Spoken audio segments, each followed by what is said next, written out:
بسم اللہ الرحمن الرحیم۔ السلام علیکم، میں سمی ابراہیم آپ کا میزبان خبروں، تجزیوں اور تبصروں کے ساتھ حاضر خدمت۔ آپ دیکھ رہے ہیں ہمارا سوشل میڈیا سمی ابراہیم آفیشیل۔ فوجی عدالتوں میں سزا پانے والے 19 جو مجرم تھے ان کی سزاؤں میں ان کی معافی قبول کر لی گئی ہے، اور باقی جو 48 لوگ ہیں وہ کا کارروائی جاری ہے، اور یہ اس امید کا اظہار کیا جا رہا ہے کہ ان کی بھی معافی ہو جائے گی۔ مذاکراتی کمیٹی کا دور ہوا آج۔ عمران خان پی ٹی آئی کی طرف سے کمیٹی پوری تھی، حکومت کی طرف سے کمیٹی پوری تھی۔ اس کے بعد یہ بتایا گیا کہ ابھی تک تحریری طور پر charter of demand P T I نے پیش نہیں کیا، تو حکومتی ٹیم نے کہا کہ آپ بتائیں آپ کا کیا چارٹر آف ڈیمانڈ ہے۔ تو اسی طرح ابھی تک حکومت نے بھی کوئی اپنا چارٹر آف ڈیمانڈ نہیں دیا کہ وہ اگر پی ٹی آئی سے بات چیت کر رہی ہے تو ان ریٹرن پی ٹی آئی کے مطالبات ماننے کی صورت میں حکومت کو کیا چاہیے، ابھی تک وہ بھی نہیں۔ تو بیسیکلی صورتحال ویسی ہے جیسی پہلے تھی۔ اور ہم اپنی اس ویلاگ کا جو آغاز ہے وہ عمران خان صاحب کے ساتھ جو گفتگو آج ہوئی ہے اس پر کرتے ہیں۔ خان صاحب نے اس سارے معاملے کو کہا ہے کہ یہ ایک گپ شپ ہے، یہ کوئی مذاکرات نہیں ہے۔ ہم اپنے ہمارے جو شہداء ہیں، جو ہمارے زخمی ہوئے، جو ہمارے لوگ گرفتار ہیں، ہم ان کو نہیں بھول سکتے۔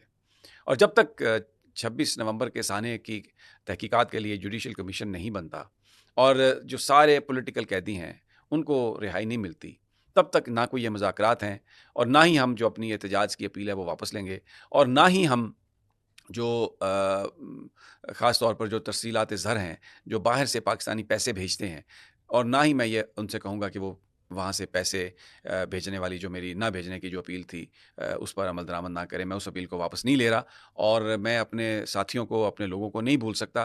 ابھی بھی مجھے رات کو نیند نہیں آتی، اور یہ بالکل ایسا نہیں ہے۔ اب یہ ساری صورتحال میں جو رانا ثناء اللہ ہیں، آج جو مذاکراتی کمیٹی کا جو معاملہ ہوا اس میں انہوں نے یہ بات کہی کہ جو ملزمان کی جو رہائی ہے وہ تو عدالتوں نے کرنی ہے۔ میں اس پر بھی بات کروں گا کہ اس میں بھی ایک منافقت ہمیں نظر آ رہی ہے۔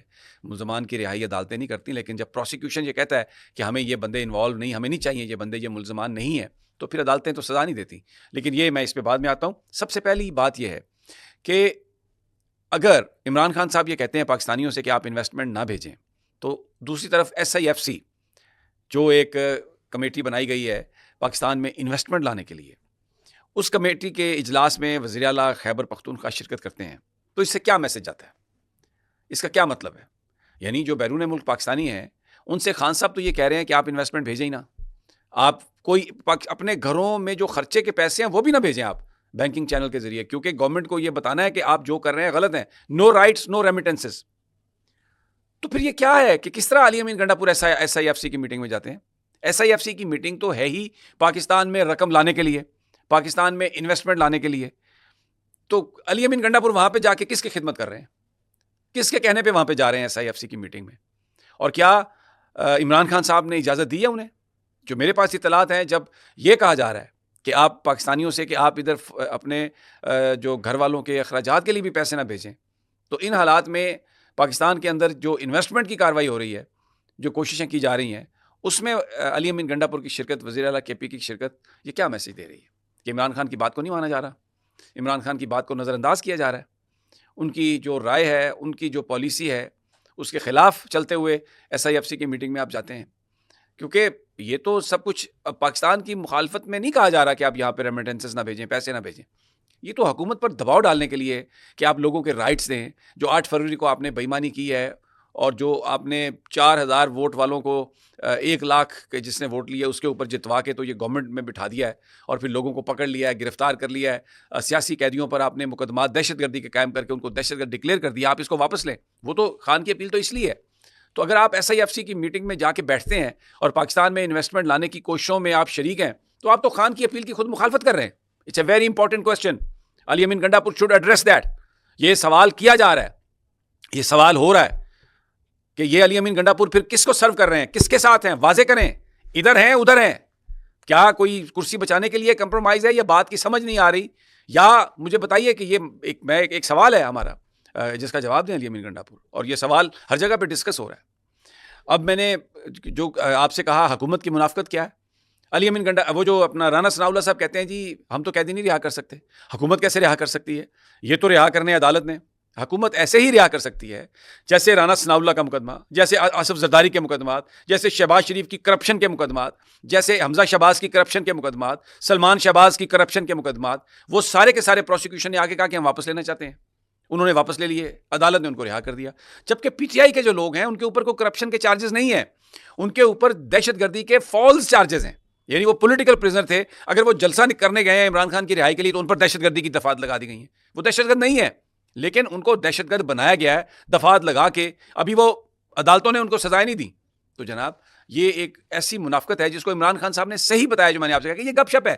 خان صاحب نے کہا ہے کہ یہ صرف مجھے انگیج کرنا چاہتے ہیں، یہ صرف ٹائم بائی کرنا چاہتے ہیں، یہ صرف لوگوں کو پاکستان کے عوام کی آنکھوں میں دھول جھونکنا چاہتے ہیں، انہیں دھوکہ دینا چاہتے ہیں کہ ہم مذاکرات کر رہے ہیں. یہ کوئی مذاکرات نہیں ہے. آپ کمیشن بنائیں، سیاسی قیدیوں کو رہا کریں، تب مذاکرات شروع ہوں گے. اس سے پہلے تو یہ کچھ بھی نہیں ہے، کسی طرح بھی کچھ نہیں ہے. تو آج اب دیکھیں یہ جو کمیٹی ممبران ہے، اسی لیے ان پر جو عام ورکر ہے وہ زیادہ خوش نہیں ہے ان کی پرفارمنس سے، کیونکہ یہ جاتے ہیں وہاں پہ بیٹھتے ہیں، کپ چائے کا پیتے ہیں. اب ایاز صادق صاحب جو خود 4000 مطلب کتنے، وہ ایم این اے ہی نہیں ہے فارم 45 کے تحت، الیکٹڈ ہی نہیں ہے، تو وہ کیا مذاکرات کروائیں گے؟ باقی جو لوگ بیٹھے ہیں وہ الیکٹڈ ہی نہیں ہے، وہ کیا مذاکرات کروائیں گے اور کیوں مذاکرات کروائیں گے؟ اور یہ جو حکومتی جو پی ٹی آئی کے جو لوگ ہیں، یہ ان کے پوری طرح ٹریپ میں ہیں، یہ کمپرومائزڈ ہیں. اور عمران خان صاحب جو کہہ رہے ہیں گپ شپ، اس گپ شپ میں یہ شریک ہیں. ٹرک کی بتی کے پیچھے لوگوں کو لگا لیا ہے، لوگ مر گئے ہیں بیچارے، لیکن ان کی کوئی ان کو ریلیف نہیں ہے، کوئی ان کی طرف دیکھ نہیں رہا، ان کے معاملات کو کوئی حل نہیں کر رہا. تو آج خان صاحب نے کہا ہے کہ میں بالکل، جو لوگوں سے میں نے کہا ہے کہ پیسے نہ بھیجیں، میں اس اپیل کو بالکل واپس نہیں لوں گا، ہم احتجاج کرتے رہیں گے. اور ساتھ انہوں نے یہ بھی کہا ہے کہ تمام کمیٹیوں کا ان کو بائیکاٹ کرنا چاہیے. اب خان کہہ رہا ہے بائیکاٹ کرنا چاہیے کمیٹیوں کا، اور یہ ادھر بیٹھ کے ان کے ساتھ بات کر رہے ہیں. اور علی امین گنڈا پور ایس آئی ایف سی کی میٹنگ میں جا رہے ہیں. تو جناب یہ جو باہر کی یہ جو پارٹی قیادت ہے، جو عمران کہہ رہے ہیں کہ کمیٹیوں کا بائیکاٹ کریں، تو اس کا کیا مطلب ہے؟ کہ یہ حکومت سنجیدہ نہیں ہے، یہ حکومت کچھ دینے نہیں جا رہی. وہ بجائے اس کے کہ ان کمیٹیوں کا بائیکاٹ کریں، وہ ان میں جا کے بیٹھ رہے ہیں، جوائنٹ سٹیٹمنٹس جاری کر رہے ہیں، تصویریں شائع کر رہے ہیں، مل کے بیٹھ رہے ہیں، جا رہے ہیں، اور پھر آپس میں گفتگو کرتے ہوئے کہتے ہیں کہ یہ تو بات ماننی پڑے گی، خان کو تو وہاں سے نکلنا پڑے گا. ایک عجیب مذاق ہو رہا ہے، مذاق. اور خان صاحب نے بالکل کھل کر اس پہ بات کی ہے، تو ورکرز بھی دیکھ رہے ہیں. اب let's see what unfolds next. اجازت دیجیے مجھے اگلی ویڈیو تک. اللہ نگہبان.